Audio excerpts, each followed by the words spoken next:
It started with a text message that no one could explain. "Don't go into Red Pines tonight." That was all it said. No sender, no number, no signature. Emily and her friends, well, they just laughed it off. They were experienced hikers, you see, always chasing the trails that no one else dared to take. Red Pines had been abandoned for decades, and the locals whispered stories about it being cursed. But for Emily, that was just part of the allure. She loved a good challenge, and that night was perfect. Clear skies, a crisp chill in the air, and a full moon hanging bright and heavy. They packed their gear, piled into the car, and drove toward the forest, cracking jokes the whole way. Ghost stories, missing hikers, ancient legends, it was all just a game to them. When they arrived, the forest looked normal enough from the entrance. Tall, silent trees stood like sentinels, their leaves rustling in the wind. A single dirt path snaked its way into the darkness, but almost as soon as they stepped out of the car, something felt wrong. Their GPS went dead. Every signal they had just vanished. Not weak, not spotty, completely gone. Phones, radios, smartwatches, even the car's digital system. Nothing. Emily tried to rationalize it. "It's just the dense trees," she said, her voice a little too loud. But as the words left her mouth, the wind picked up, whispering around them. It wasn't the normal sound of rustling leaves. It was something else. Articulate, a faint, sibilant hiss that almost sounded like words, just on the edge of hearing. They pressed on, walking deeper into the forest, the familiar crunch of their boots on the ground the only comforting sound. Soon, the trail split into multiple paths, but none of them seemed to lead back the way they came. It felt like they were walking in circles. Trees appeared where there had been clearings just moments before. The forest, it was shifting. Then they saw the first sign, not a trail marker, but something old and rusted, nailed to a tree. Someone had cruelly carved letters into it. "You can go in, but you can't come out." Emily's friend, Jake, let out a nervous laugh. Probably just some kids messing with hikers.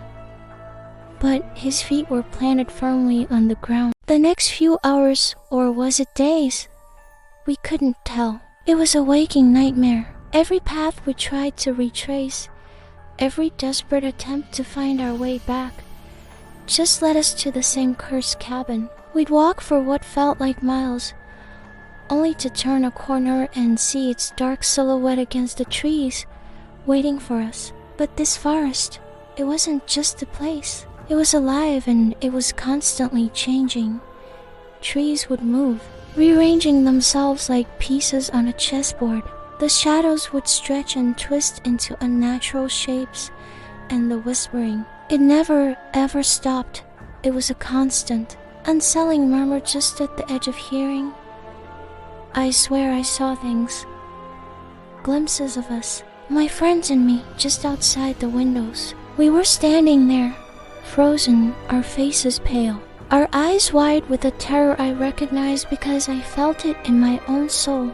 But whenever we'd rushed to the glass, there was nothing, just more trees, a silent, endless army of them. The cabin itself felt like a living, breathing entity. Doors would materialize in solid walls where none had been before. The rooms would shift and reconfigure while we slept. So we'd wake up in a place that was familiar yet horrifyingly different. Sometimes, the ceiling would slowly lower, like a giant lung inhaling, before rising again. The floorboards groaned under the weight of something we couldn't see. And then the mirrors started appearing, everywhere. Small hand mirrors on a dusty table, large ornate ones on the walls, even broken shards on the floor. But our reflections, they weren't right. They were distorted versions of us. Sometimes we looked decades old. They descended the staircase cautiously, their flashlight beams cutting through the thick, oppressive darkness. The air grew colder, heavier with each step.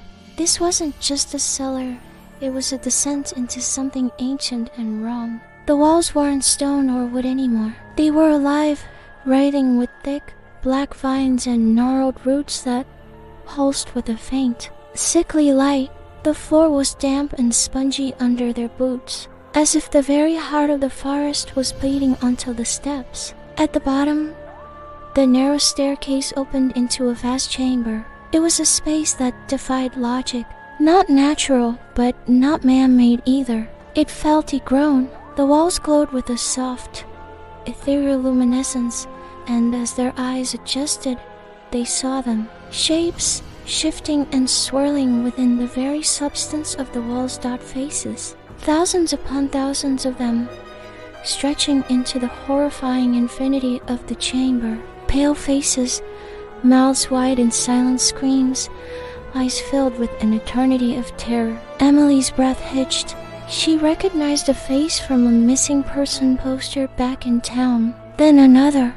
The lost hikers from the news last year. The town. Somehow, Emily reached the edge of Red Pines. After what felt like an eternity lost in its suffocating darkness, she stumbled out into the real world. Streets, cars, streetlights. It was dawn. Life was moving on, just as it always had. But she wasn't the same. She could never be the same. The whispers from the forest floor, the chilling rustle of leaves that wasn't the wind, they never truly left her mind. They became a constant, humming background noise to her new, fractured reality. Shadows followed her in mirrors, twisting into familiar, terrifying shapes just at the edge of her vision. Every forest she saw, every solitary tree, every patch of deep shadow was a stark, visceral reminder of what she had escaped. It was like a brand on her soul. She tried to tell people. She really did. She went to the authorities, her voice trembling as she recounted the impossible. Horrors, they just laughed.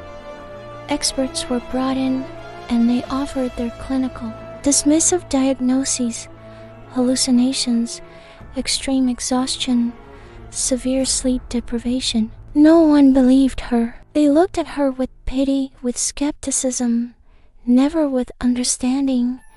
She was alone with her truth, a truth so horrifying that the sane world refused to acknowledge it. She started to doubt herself, to wonder if maybe they were right. Maybe she had just lost her mind out there.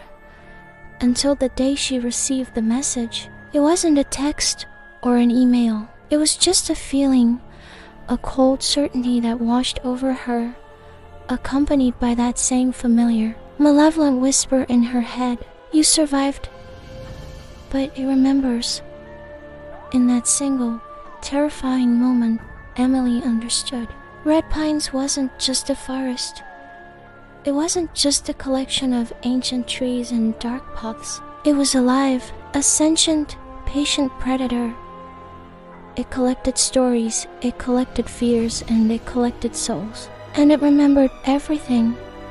It remembered her. Every year, on the anniversary of that night, the night she thought she had escaped, the forest grows, just slightly, almost imperceptibly. It expands its borders, inching closer to the towns, the roads, the trails that border its domain. It's patient. It has all the time in the world. And sometimes, when the wind is just right and the moon is hidden behind the clouds, it calls out, it seeks out new visitors, new stories to add to its collection. So, a word of warning: if you ever find yourself near a forest where the trees seem just a little too tall, their branches like skeletal fingers clawing at the sky, where the shadows seem a little too dark, swallowing the light completely, and if you hear the wind whisper your name, a sound that is meant only for you, whatever you do, don't go inside. Don't even hesitate. Turn around and run, because once that forest knows you, once it has your name on its breath, It never ever forgets. And if you enjoy stories that will keep you awake at night, wondering about the darkness that lies just beyond the streetlights, follow and subscribe so you don't miss the next thrilling tale. Thanks for watching.